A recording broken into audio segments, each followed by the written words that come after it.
Si aún no hemos tenido la oportunidad de conocernos,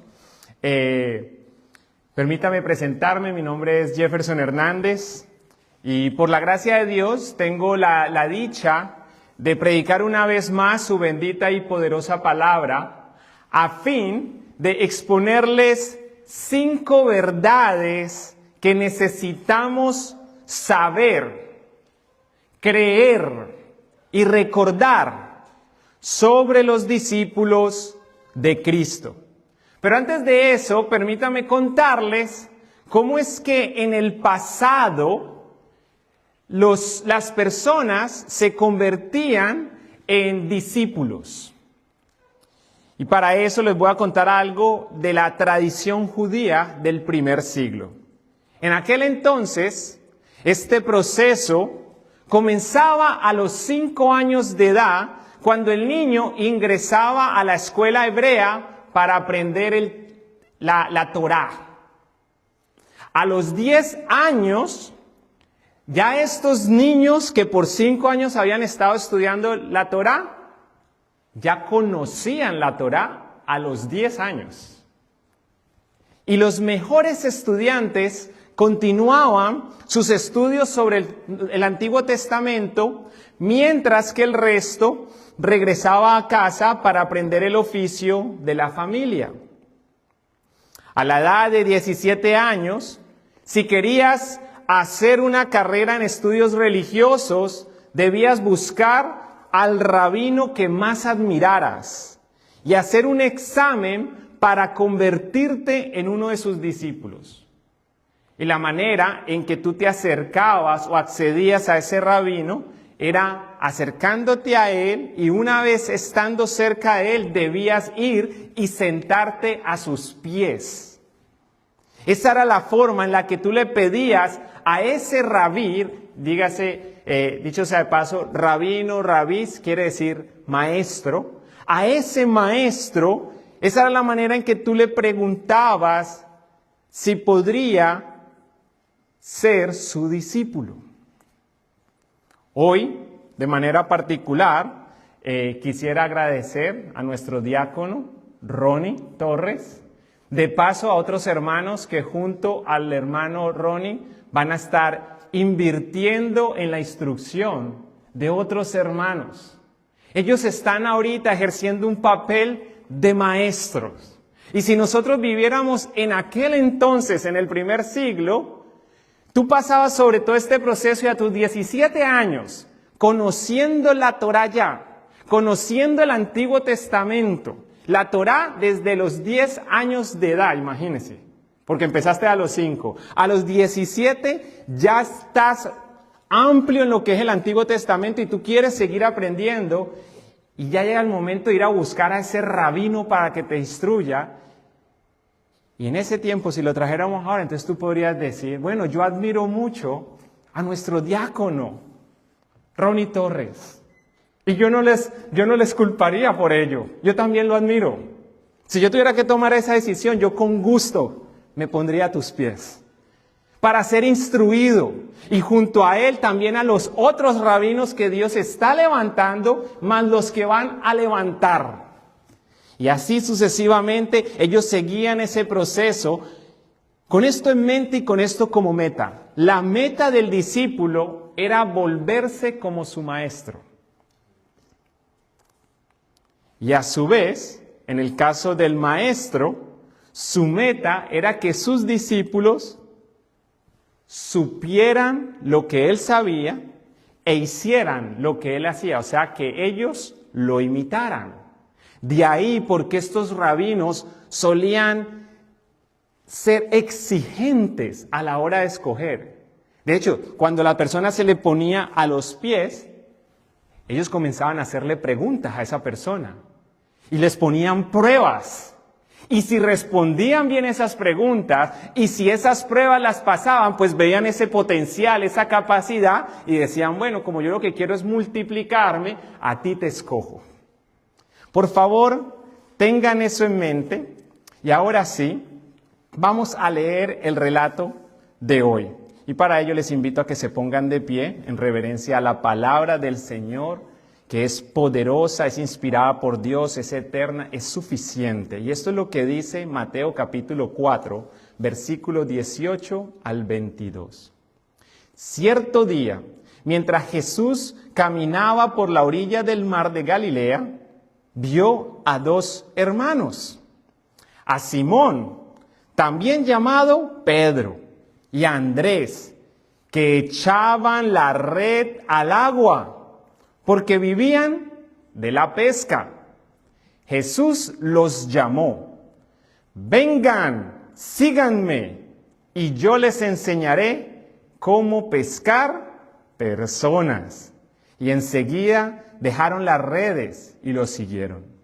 Un poco más adelante, por la orilla, vio a otros dos hermanos, Santiago y Juan, sentados en una barca junto a su padre Zebedeo, reparando las redes.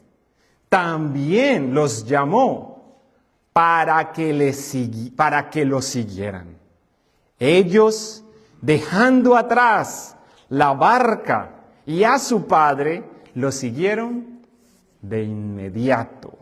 Padre, Señor, te damos gracias por dejar este relato a nuestro alcance para que lo podamos estudiar el día de hoy. Te ruego, Señor, que mientras tu siervo habla, ojalá, Señor, a ti te plazca usarle. Y que mientras me usas, Señor, tú estés obrando en la mente, en los corazones y en la voluntad de las personas, para que podamos comprender tu palabra, para que podamos atesorarla, para que podamos obedecerla. Y que así, mientras tu siervo es usado y tu pueblo es edificado, tú seas glorificado. Ese es nuestro deseo, Señor. En el nombre de Jesús te pedimos esto. Amén. Bien, pueden tomar asiento. Preparándonos para la pesca. Como pueden observar, Pedro, Andrés, Santiago y Juan siguieron a Jesús al instante que Jesús les llamó. Lo cual da paso a la primera verdad sobre los discípulos de Jesús. Y es que Jesús no llama a gente capaz, sino a gente dispuesta. Si usted toma apuntes, por favor, esta es la primera verdad que usted puede apuntar ahí en su libreta. Jesús no llama a gente capaz, sino a gente dispuesta. Y como muestra de eso, el versículo 18 y el versículo 21 indican que Jesús vio a Pedro y a Andrés echando la red al agua. Y en el 21 dice que Jesús vio a Santiago y a Juan preparando redes. ¿Por qué Mateo nos dice eso? Mateo nos señala que Jesús los vio haciendo estas cosas para darnos a entender de que Jesús vio a qué se dedicaban estas personas. Él vio que eran pescadores. Ellos se dedicaban a un oficio común y corriente. Y aún así los llamó. Pues a pesar de que eran gente ordinaria, que ejercía trabajos ordinarios, él sabía que estos hombres que se dedicaban a la pesca eran hombres que iban a seguirlo, como dicta el versículo 22, de inmediato. John MacArthur dijo en uno de sus sermones: Dios se brincó a los sabios de aquel tiempo. Los grandes eruditos estaban en Egipto, la biblioteca más grande en Alejandría, los mejores filósofos vivían en Atenas y el poder se hallaba en Roma. Él dejó fuera al historiador Heródoto, el gran pensador Sócrates y a Julio César. En su lugar escogió a hombres tan ordinarios que parecía una mala broma. No a rabinos, ni maestros, ni a expertos, religiosos, hombres ordinarios como tú y como yo. En otras palabras, Jesús escogió a los de la suplencia, a los de la banca. No sé si usted alguna vez ha sido parte de un equipo y como usted no tiene mucha habilidad con esa pelota, pero como usted de todas formas está pagando la suscripción y como para decir, no, en el equipo tenemos tantos jugadores, usted lo tienen en el equipo pero no lo ponen a jugar. El técnico ya tiene sus escogidos. Y en la banca tiene a toda esa suplencia por si acaso. No los toma en cuenta en sus técnicas, en sus estrategias, en su plan, nada de eso. Pero Jesús fue a esos que escogió. Gente ordinaria. ¿Y sabe por qué escoge a los de la banca? Porque su trabajo en el mundo no depende de lo que nosotros podamos hacer para Él, sino de lo que Él hace a través de nosotros.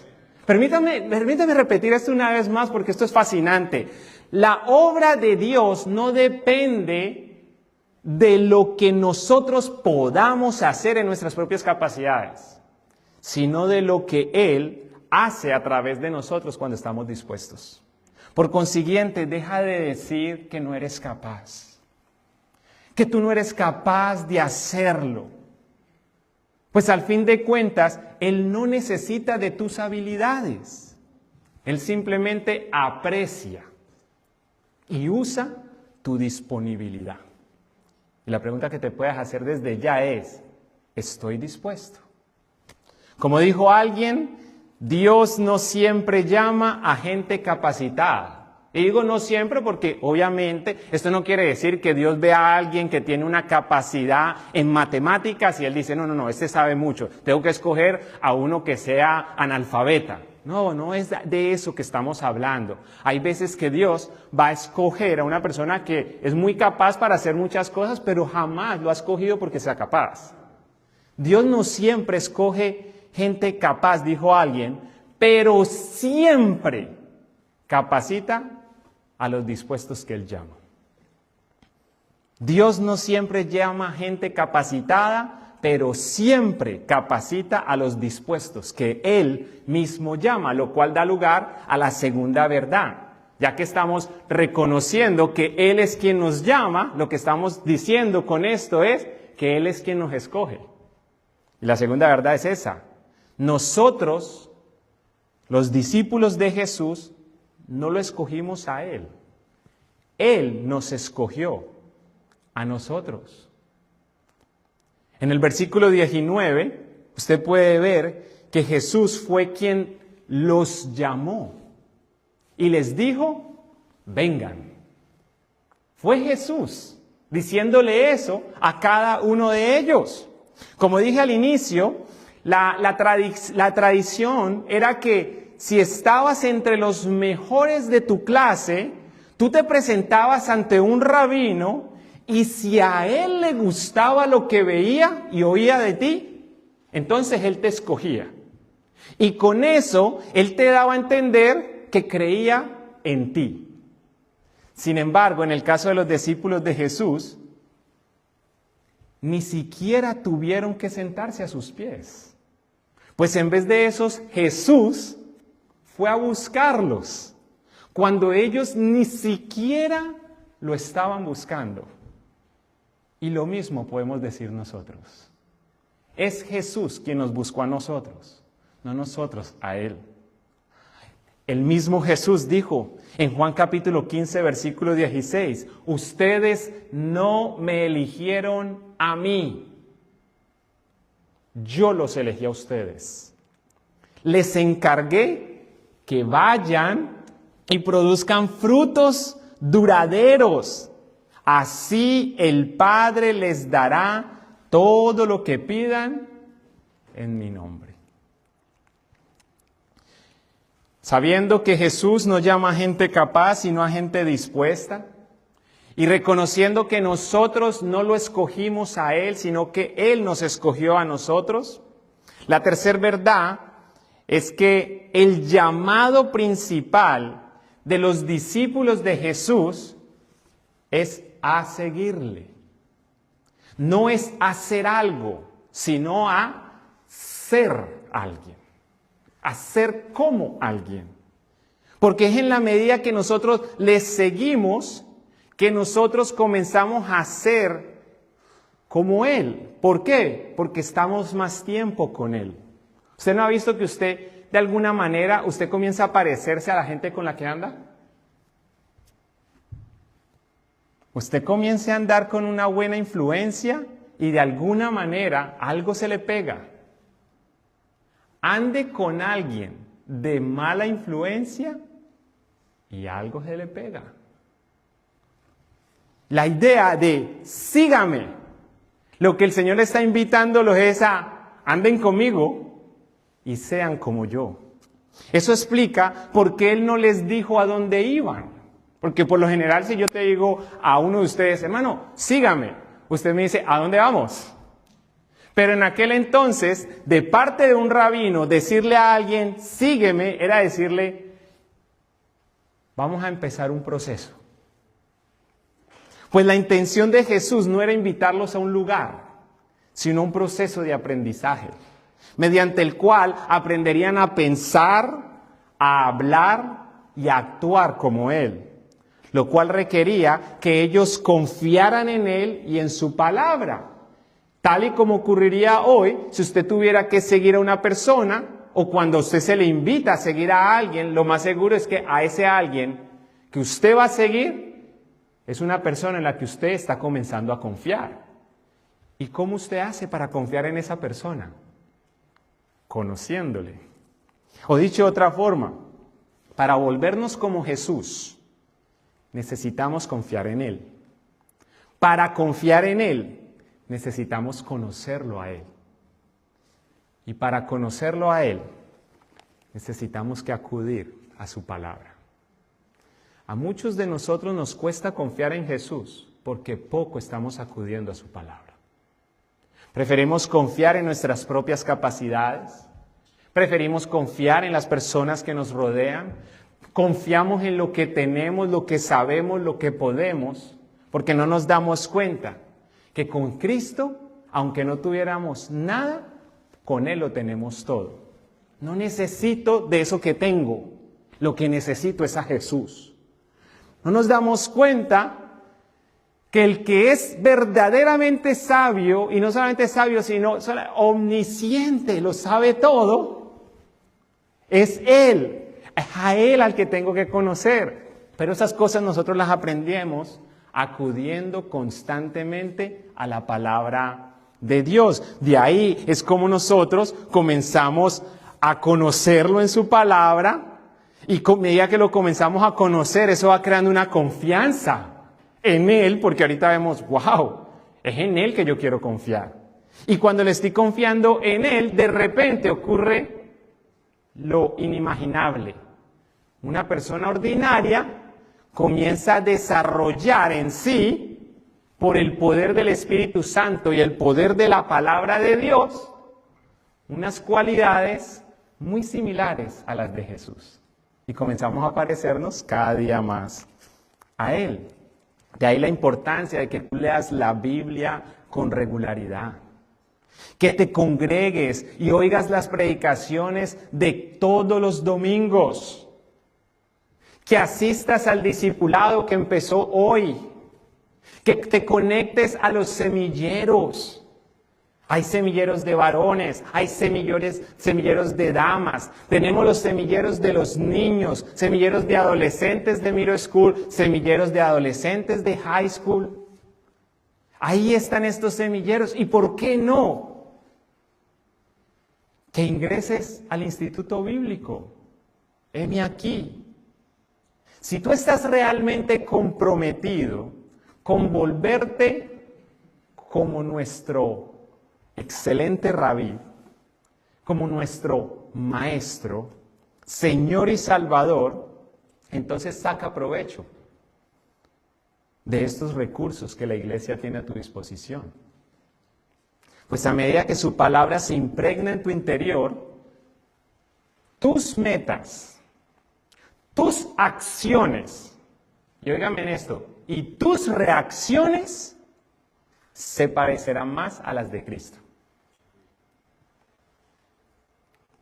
A tal punto que en vez de alcanzar eso que tanto soñamos, eso que nos movía en el pasado, eso que nos motivaba, en lugar de alcanzar eso que tanto soñamos, ahora que comenzamos a parecernos a Jesús, ahora vamos a querer dedicar tiempo, talentos y tesoros para llevar a cabo la tarea que Jesús encomendó: alcanzar a los inconversos. No es alcanzar mi sueño americano. En la medida que yo estoy conociendo a Jesús y me estoy pareciendo más a Jesús, ya el sueño americano pasa a un lado. Yo ahorita lo que quiero alcanzar no es el sueño americano. Lo que yo quiero alcanzar son más almas para Cristo. No los oigo muy convencidos. Eso era para haber dicho amén. Permítame decir una vez más. Cuando conocemos al Señor más y más y nos parecemos más a Él, ahora lo que queremos alcanzar ya no es el sueño americano, sino más almas para el Señor. ¿Amén? Amén. Gloria a Dios. Verdad número 4. Recuerden, en la verdad número 3 dijimos que el llamado principal de sus discípulos es a seguirle. En ese caso, es a seguirle para ser como Él. O sea que la idea no es, el llamado principal de un discípulo no es a hacer algo, sino a ser como Jesús. Pero obviamente hay una acción, pero la acción tiene que ver es con la tarea que se nos ha encomendado, no con el llamado. Y la tarea principal de un discípulo de Jesús es multiplicarse. Imagínense, mi llamado es comenzarme a parecer más como Jesús. Y mi tarea principal es que yo ahora, que me estoy pareciendo más a Jesús, comience a multiplicarme. Y si yo me estoy pareciendo a Jesús y yo me comienzo a multiplicar, ¿en qué se está convirtiendo esta gente? En personas que también se están pareciendo más a Jesús. La idea no es replicar a Jefferson. La idea es que hayan reflejos de Cristo alrededor del mundo. Esto no se trata de nosotros. Esto se trata del Señor Jesucristo. Se trata de Él y de su gloria. La tarea principal de un discípulo de Jesús es multiplicarse. Y por eso Jesús dice, vengan, síganme.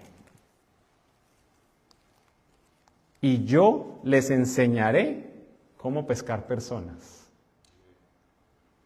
Por consiguiente, si de verdad somos discípulos de Jesús, es hora que aprendamos de Él y salgamos a pescar personas. Este es el momento. Pues como ven, alcanzar a otros no es algo que le corresponde a unos cuantos, sino algo que todo cristiano debe hacer. De lo contrario, si no te interesa esparcir la semilla del Evangelio para que haya una cosecha enorme de discípulos por la cual Dios sea glorificado. Recuerda el texto que leímos anteriormente. Ustedes no me eligieron a mí, yo los elegí a ustedes. Les encargué que vayan y produzcan frutos. Así el Padre les dará todo lo que pidan en mi nombre. Miren, si no nos interesa esparcir la semilla del Evangelio para que haya una cosecha enorme de discípulos de Jesús, debes preguntarte si en verdad eres uno de sus discípulos. Así de serio es esto. Preparándonos para la pesca, no para jugar. Es para una pesca de personas que si no las alcanzamos van a terminar en el infierno. Necesitamos tomar en serio cuál es nuestro llamado, necesitamos tomar en serio cuál es nuestra tarea principal. Nuestro llamado principal es hacer cada vez más como Él. Nuestra tarea principal es ayudar a otros a que sean también como Él. Tomemos esto en serio. Juan capítulo 15, versículo 8. Pues cuando producen mucho fruto, ¿qué es lo que demuestran? Que son mis verdaderos discípulos. Si no producimos fruto, ¿qué sería el contraste de eso? Demuestran que no son discípulos. A mí no me diga de lo que usted es capaz. A mí no me cuente de lo que usted hace. No me cuente tampoco de lo que usted sabe. Cuéntenos acerca de sus discípulos. ¿Cuánta gente, por eso que tú sabes, por eso que tú puedes, por eso que tú tienes, está conociendo a Cristo? ¿Cómo tú te estás pareciendo más a Jesús y cómo tú estás ayudando a otros para que se parezcan más a Él? Mateo capítulo 28, versículo 19 al 20. Por lo tanto, vayan y hagan discípulos de todas las naciones, bautizándolos en el nombre del Padre y del Hijo y del Espíritu Santo. Enseñen a los nuevos discípulos a obedecer todos los mandatos que les he mandado. Y tengan por seguro esto, que estoy con ustedes siempre, hasta el fin de los tiempos. Como dijo Robert Coleman en su libro El Plan Maestro de la Evangelización, y esto fue forwarded por el pastor Billy Graham. En este libro Robert Coleman dijo: ¿cuándo aprenderá la iglesia esta lección? Predicar a las masas, aunque es necesario, no se compara con el trabajo de preparar líderes para el evangelismo. Oh, hermanos, mi esposa sabe esto. La propuesta de, ¿y por qué? Venga y compártanos su testimonio. Y siempre le he dicho, mira, yo les puedo ir a compartir el testimonio, pero yo necesito tener un espacio para compartir el testimonio de Cristo. Yo no puedo asistir a este lugar solamente para contarles acerca de mí. Yo quiero contarles de lo que Dios ha hecho en mí, pero inmediatamente yo tengo que anunciar lo que Dios ha hecho por nosotros. Y de esa forma que sea la gente, a través del Evangelio, recibiendo perdón de pecados y la transformación de una vida. Hermanos, sí, es lindo venir y acomodar a un grupo de personas y preparar algo evangelístico para que hayan ahí llegan las masas. Pero hermanos, es mucho mejor preparar líderes. Es mucho mejor lo que nuestra iglesia está haciendo el día sábado, de sentarse con esos 17 alumnos. Ya algunos se nos bajaron de la barca en el camino, pero eso es parte de los procesos. Eso es parte de ese proceso. Pero qué lindo es que uno cada sábado llega y ahí están los hermanos perseverando, tratando de aprender, haciendo cantidad de sacrificios. No crean ahí porque están desocupados. Ellos están ahí porque seguir a Cristo y servir a Cristo demanda, requiere sacrificio. Eso lo vamos a ver más adelantico. Pero ¿por qué la iglesia toma 3 horas el sábado para capacitar a un grupo de personas? Porque, hermanos, predicar a las masas, aunque es necesario, no se compara con el trabajo de preparar líderes para el evangelismo. Y tampoco lo pueden lograr los encuentros ocasionales de oración o los cursos de entrenamiento para obreros cristianos. Para hacer este trabajo, Dios usa hombres y mujeres. Ellos son el método de Dios. Su plan para el discipulado no es algo, sino alguien. ¿Y sabe quién es ese alguien? Ese alguien eres tú. Es así como el rebaño crece y crece y crece a medida que las ovejas se reproducen, se multiplican. Como dice mi pastor Raúl Santamaría, los pastores no reproducen ovejas. Pero a veces se le quiere delegar y dejar esa tarea a unos cuantos, ¿cierto? ¿Y quiénes se tienen que encargar de ir a traer más personas al Señor, de evangelizarlos y discipularlos? El pastor. A veces ya somos un poquito más considerados con los pastores, decimos el pastor y los diáconos. A lo mucho, si tenemos una gran consideración como iglesia, decimos el pastor, los diáconos y los líderes. Hermanos, esto no es para unos cuantos. Esto es para todo cristiano. Y por eso mi pastor decía, los pastores no reproducen ovejas, las ovejas reproducen ovejas. En este caso, su pastor es oveja a la vez, es pastor y oveja a la vez. De algún modo tengo que comenzar a invertir en algunos para que en algún momento veamos más pastores. Y ojalá que sea así. Esta iglesia, en la medida que está creciendo, hermanos, no va a dar abasto con un solo pastor, si ustedes quieren ser pastoreados bien. Nuestra iglesia necesita más pastores. Y sí, yo puedo dedicar el tiempo para instruirlos, para equiparlos, para aconsejarlos a medida para que vayan formando ese carácter que es necesario. Pero usted tiene la responsabilidad de orar para que Dios envíe obreros a su mies. Como pastor, sí, vamos a equipar a otros líderes. Y como soy oveja, de alguna manera tengo que reproducirme en más ovejas. Pero yo no quiero hacer el examen ahora de cuántos están en esta iglesia porque mi esposa o yo los invitamos. Pero ojalá que con el paso de este año y de aquí en adelante por la vida de la iglesia, usted pueda mirar alrededor y ver a varias personas que están postrados a los pies del Señor, que están cantándole al Señor que usted adora, porque usted fue el que lo invitó, porque usted fue el que le invitó, le presentó a Cristo.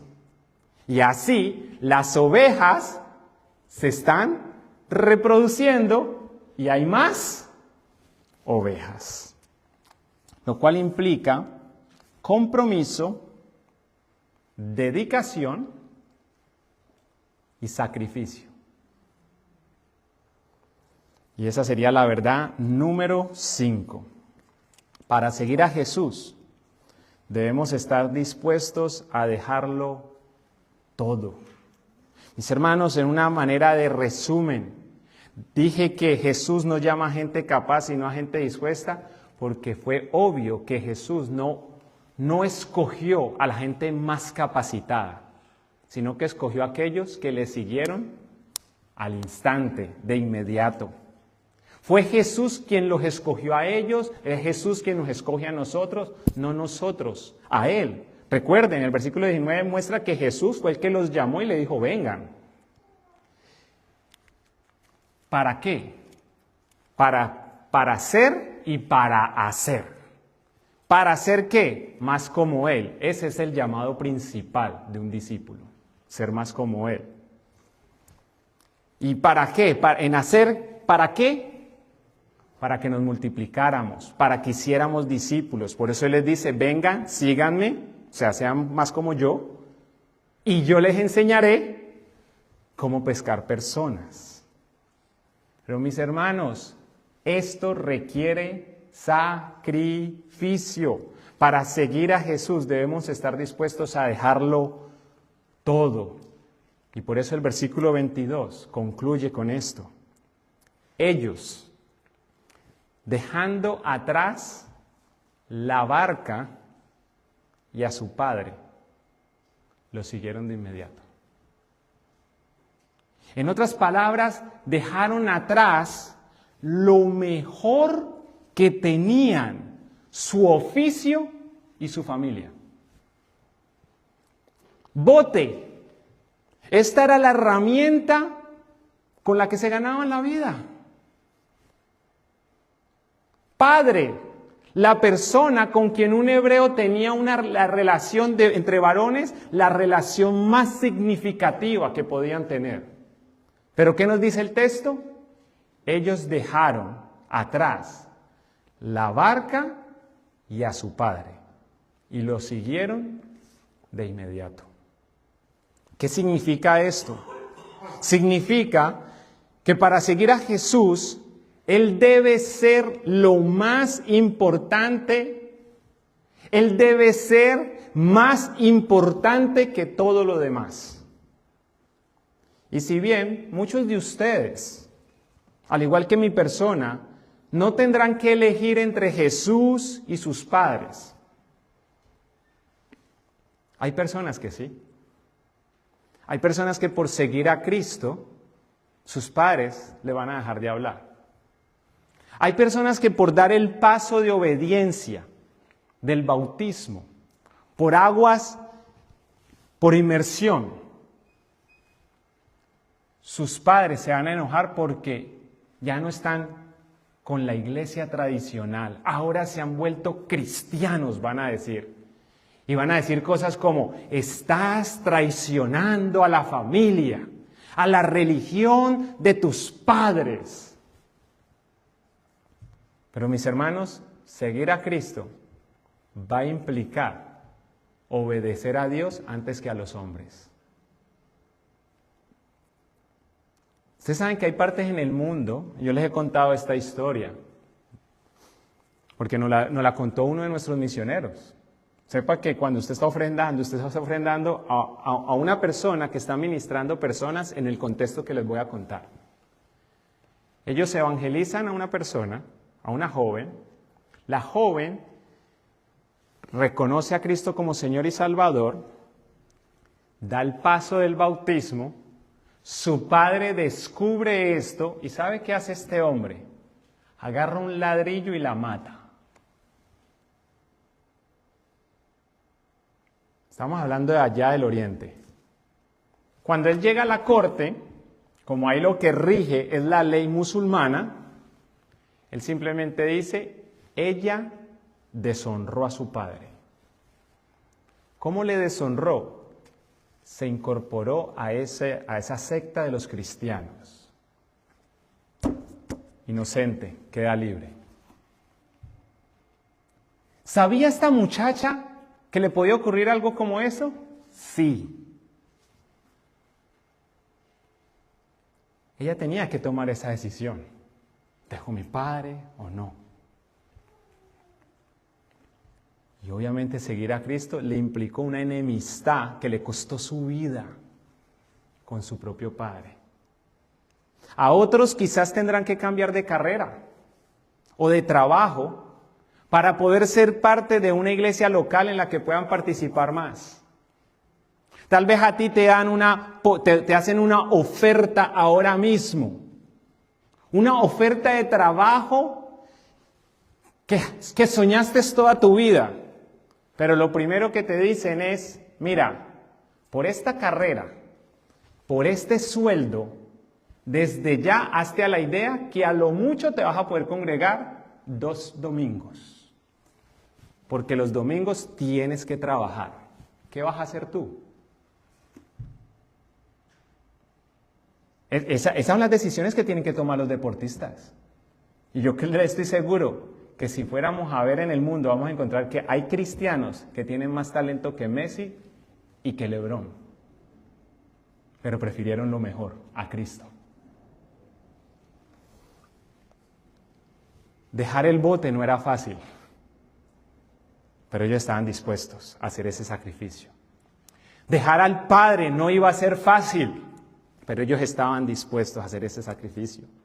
O suponiendo que tal vez tú no tengas que tomar esa decisión entre mis padres o Cristo, o mi padre y mi empleo, Jesús o mi empleo, o Jesús o mi carrera.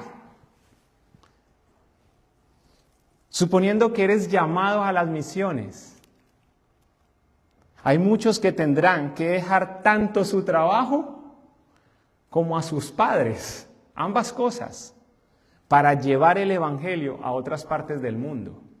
¿O no se acuerdan de nuestro otro misionero que estaba bien cómodo, viviendo el sueño americano, trabajando para el gobierno en una alta posición, él y su esposa.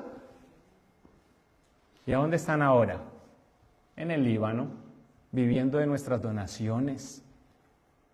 Cuando tenían esa independencia y esa capacidad financiera.